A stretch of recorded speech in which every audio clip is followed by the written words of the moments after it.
In this video, we're gonna have a tournament to see what the best success habits are to help you get rich. And I'm well suited to be the judge of this tournament because I've already gotten rich.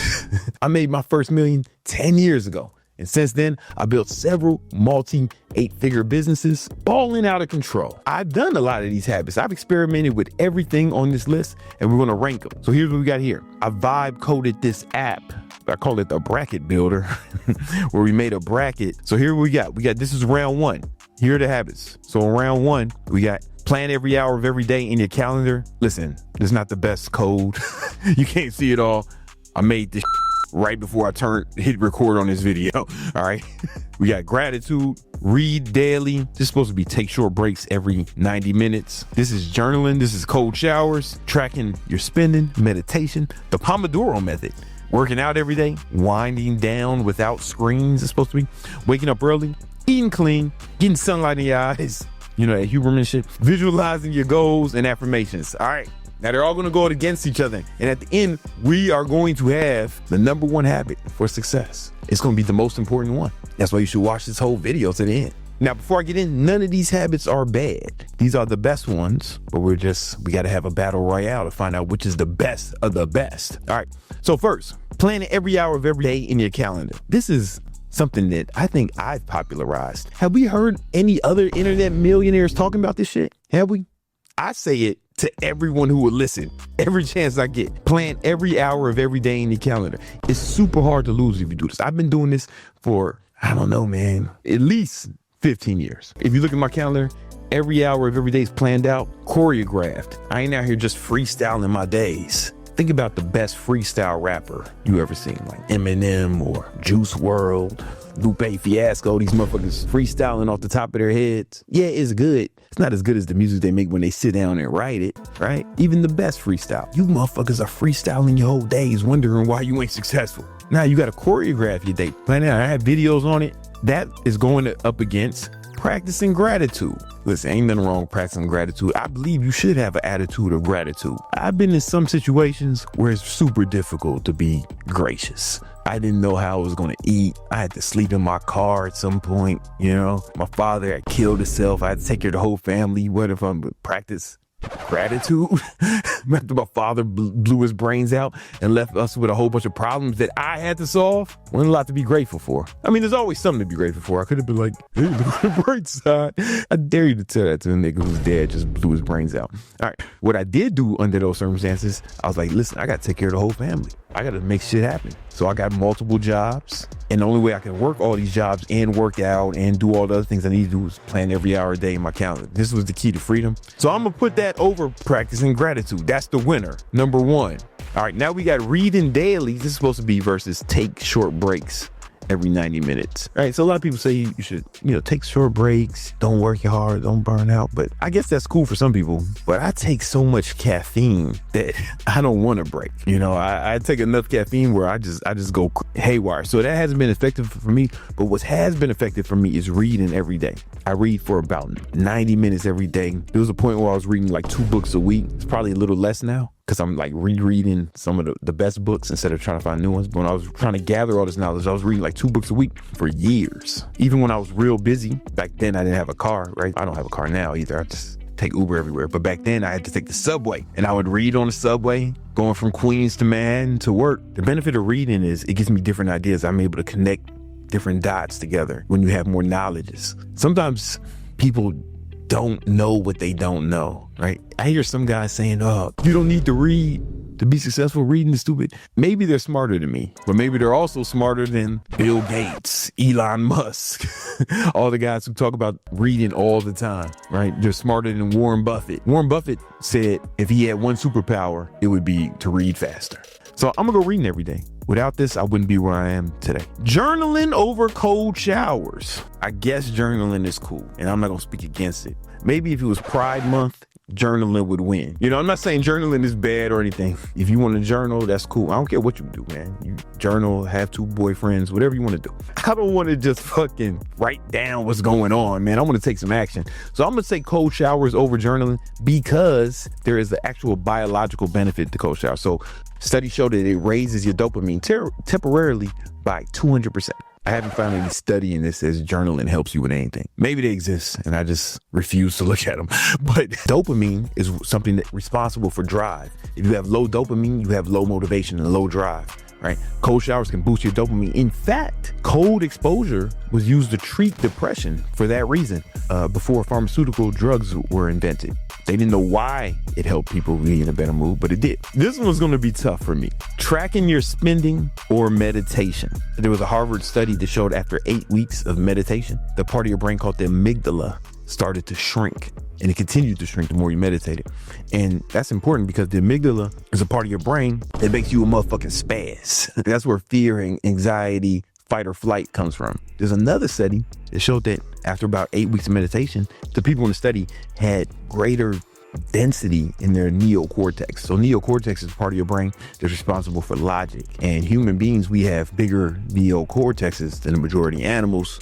That's why we can do things like create languages, create mathematics, make YouTube videos, where other animals typically struggle in those endeavors. Now, here's the thing. Tracking your spending is super important if you want to get rich. So here's the thing. I know people who meditate and aren't rich. I don't know anybody who tracks every dollar they spend who hasn't significantly increased their wealth when doing it. And for that reason, tracking your spending is going to go, right? I track every dollar I spend and every dollar that comes in. If you watch any of my old YouTube videos, I talk about using mint.com to track it because you can hook up all your accounts and it will help automate a lot of that. Now we use something called Monarch, right? You want to track every dollar you're spending. So you get Monarch, hook up all your accounts to it and investment accounts, and they'll track your spending, your net worth in real time. Is super dope. They do not pay me to endorse this, but they better soon because I've shouted them out enough times where now I feel like them not paying me starting to feel like disrespect.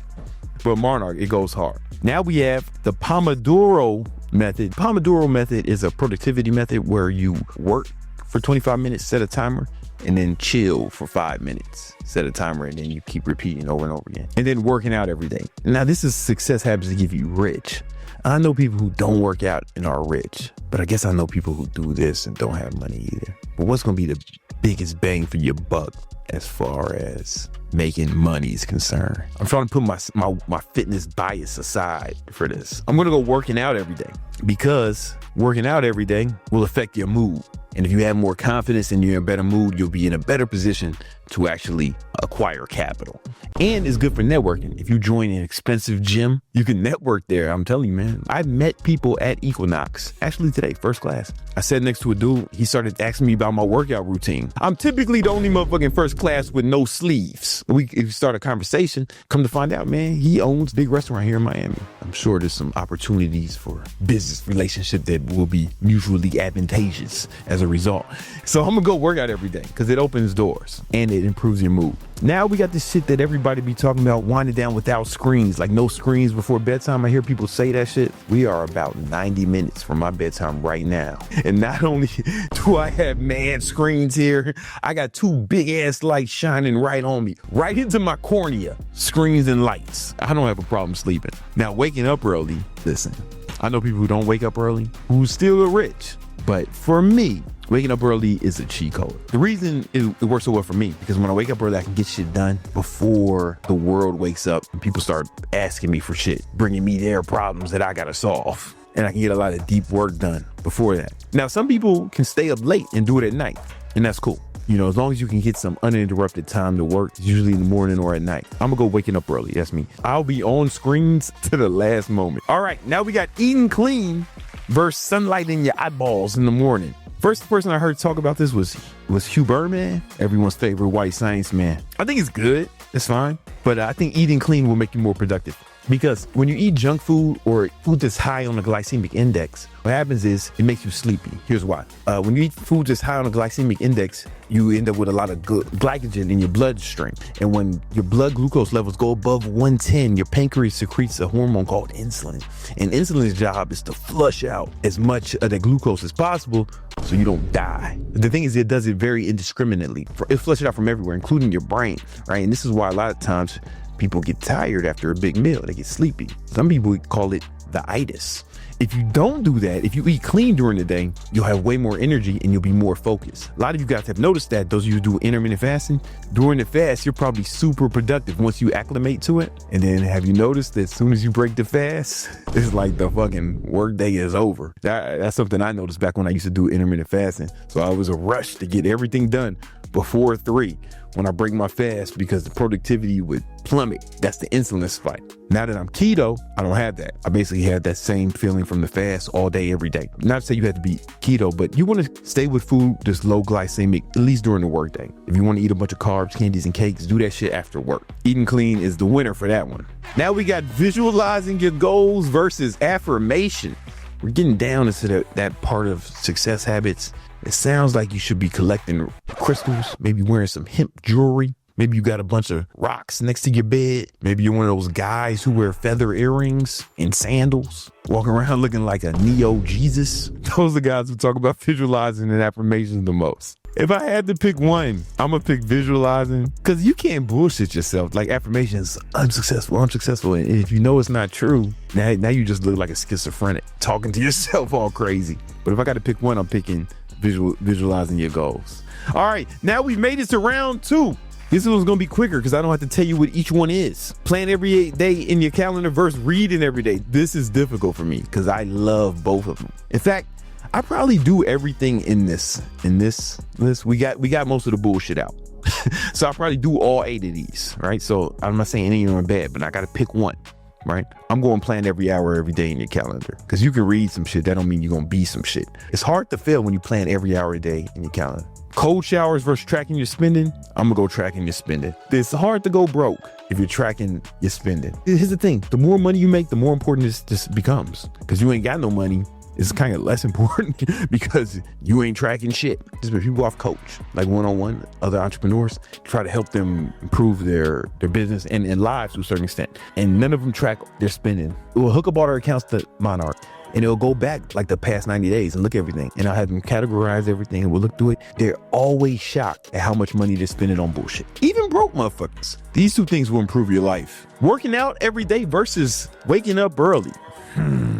This one's tough. If I gotta pick one, I'm picking working out every day. It's just because what it does for your confidence, your health, and the networking opportunities that come from if you're working out at like a good establishment. If you're working out at some bullshit gym or fucking the park with a bunch of motherfuckers who are too broke to get gym memberships, then you won't have the same network opportunities. But yeah, I mean, I've made some good friends working out in the park back when I used to do calisthenics and shit. They was all poor though. Only poor people choose to work exclusively in the park. Eating clean versus visualizing your goals. You know I'm going eating clean. All right, boom. We are down to the final 4. This is where it's going to get hard. Pause. Planning every hour of every day versus track your spending. I'm gonna go plan every hour of every day in your calendar. It's just super hard to fail if you do this. Working out every day versus eating clean. Ooh, it gets tough. Well, listen, here's the thing. You can't out-train a bad diet, but you can out-diet bad training. I've worked in some of the best gyms in America. No bullshit. I've seen aerobics instructors who were overweight. Their job was cardio. And they were overweight because I saw what they ate between classes. Motherfuckers drinking big ass Starbucks, Frappuccinos and shit, drinking liquid candy. They couldn't lose weight because you cannot out-train a bad diet. However, I tell people lose weight without doing any cardio, without doing any workout, like big fat whale motherfuckers. Where I'm gonna tell this motherfucker to run a mile?